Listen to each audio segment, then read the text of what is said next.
G'day guys, welcome to Swagging with Ben. In the last video I lost wifey's dogs, Seth and Darla. So I just want to do a quick video about that today. Wifey was in hysterics when she found out what had happened, and she was out here every day in the car looking for the dogs with grandma and the kids. I was doing the same after work. I'd come out in the afternoon and have a look around for a couple of hours as well. We left bowls of water and food and their blankets from home, and a few of our used clothing with our smell on them, where we lost the dogs up on the mountain. And we were going back there to check if any of the food had been eaten or the water had been touched or anything, but there wasn't any signs of them.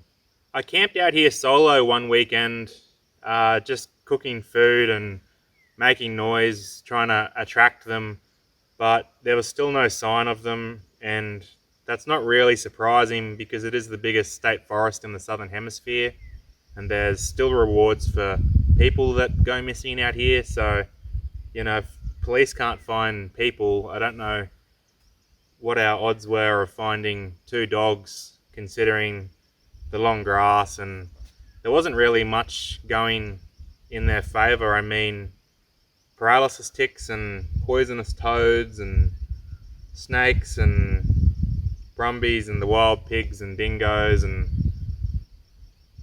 yeah, so we did spot dog prints on the ground, but we don't know whether it was Seth and Darla's prints or dingoes or what the story was there, and followed them the best we could, but they just seem to trail off or go in opposite directions, so it doesn't seem like it was them that we were following.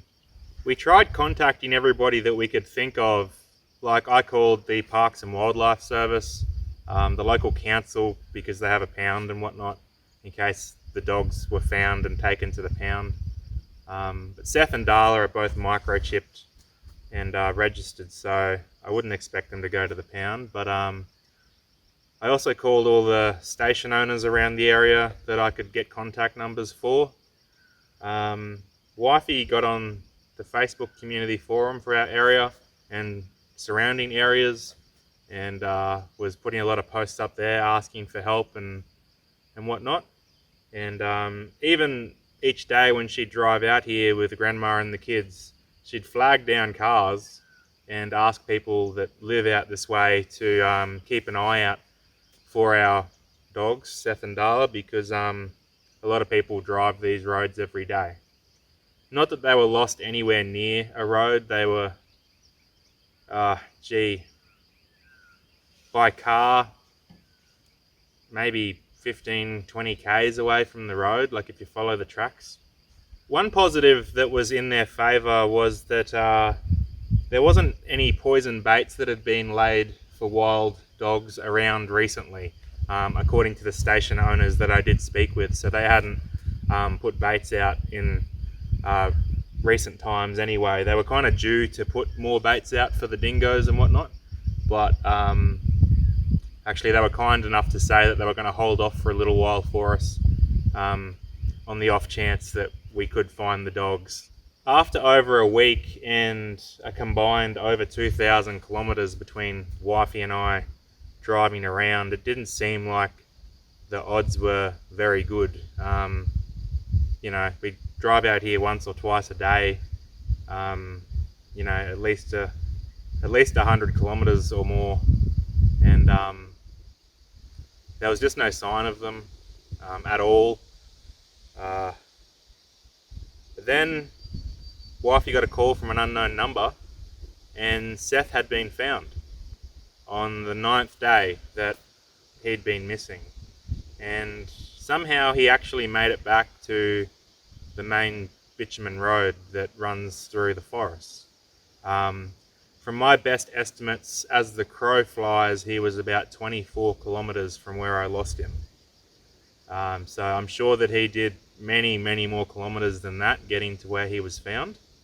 And the lovely lady that found him met wifey at the vets, and Seth was checked over and given a good bill of health actually. He looked really thin, but he was the same weight as the previous time he was at the vets, and I guess that's because he's only 1 year old, so he was growing. So a few months ago when he was at the vets, he was 17 kilos or something, and then he was when he was found after being in the forest. So obviously he put on weight and then lost it again. So yeah, that was really awesome getting Seth home, like such a relief. But then it just also made us more anxious about Darla. She's our 7-year-old girl. Where she was, why she wasn't with him, what had happened to her. And another week went by without any sign of her still. And yeah, it was really, really difficult for us until one of my friends messaged me to say that someone was on the Facebook community forum trying to make contact with my wife to let us know that Darla had been found. And that was on the 17th day that she was missing. A lovely couple had found her in a bed at their house on their property. She's really a delicate house dog, really. Like, she just sleeps all day and loves blankets and comfort and all those kinds of things. The last animal that would want to be out lost in the forest for 17 days. So I went and picked her up. She was about, it was over an hour from home, and she was, as the crow flies, about 16 kilometers from where I lost her. And Darla was very excited to see me. Hi, Darla. So I brought Darla back to town and took her to the vets, and again, somehow, she was given a clean bill of health. She was 3 kilos lighter than her previous vet visit, so she had lost a bit of weight, but she's already a pretty lean dog, unlike Seth, who's really muscular. So she visually didn't look, it wasn't as confronting seeing her. She was a little bit leaner, but the vet said that both dogs were a healthy weight when they were brought in. So not that Darla was overweight, but perhaps Seth a little bit, but he's mostly muscle anyway. So yeah, it was great to hear that both dogs were healthy, and just as a precaution they were given all the tablets and whatnot, but they haven't had to go back to the vets since. Seth and Darla were reunited, and Seth was very happy to see Darla.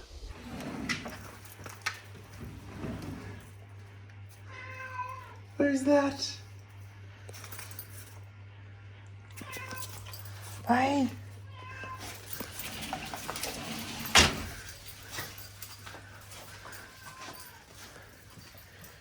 Hey. Who's that? Oh. I don't know how happy she was to see him, because, well, he annoys the crap out of her, you know, still being a kind of a puppy. Although he did mature a lot while he was lost out in the forest. His character changed a bit since he's been home. Slightly more mature, I'll say. Anyway, both dogs now, you wouldn't know that they'd been lost. Like, within a week, they'd put back on the weight that they had lost, just eyeballing them, and then some, I'd say. So they're eating well, which is good to see, because sometimes they were picky at home before they were lost in the forest. And we're just really, really lucky to have gotten them back, because even to have gotten one back would have been a miracle, but both, nobody, like everyone that we've spoken to, no one expected that outcome. So I just want to say how grateful we are. And I mean, the whole community really assisted in one way or another. You know, people coming out looking for them, or just keeping an eye out, or letting their neighbours know, sending us messages and praying for us. Our church even let us borrow the loudspeaker, so that when we were driving around out here in the forest, we could project our voices further from the roads, because It's a big forest, and we're just really thankful for everyone's help and support. And yeah. Anyway, that's it for this video, guys. I'm hoping that it doesn't rain in the next week so that it dries out in the forest a bit. We've had a lot of rain in the last few weeks and it's really muddy out here, so it makes it hard to go camping when you can't get through most of the roads. I've even got the swag rolled up and ready to go in the back of the ute. I just need the roads to dry out a bit before I can do that. So hopefully next weekend I can do a camping video without Seth and Darla. I don't think they're going to come on any more camping adventures. They can just stay at home, I think. Anyway, thanks guys, and thank you to Patreon supporters, and I'll see you in the next video. Cheers!